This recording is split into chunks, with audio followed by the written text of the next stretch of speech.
মানুষের মন সর্বদা সুখ, শান্তি এবং আনন্দের খোঁজ করে।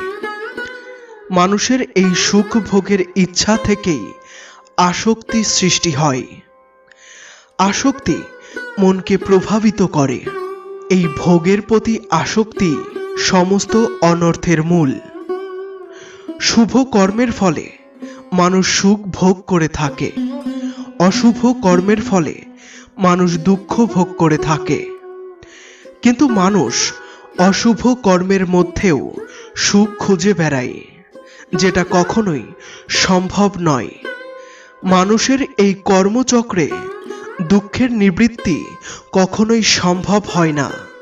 পৃথিবীর সমস্ত প্রকার দুঃখ থেকে নিবৃত্তি পাওয়ার একমাত্র উপায় হলো আত্মজ্ঞান।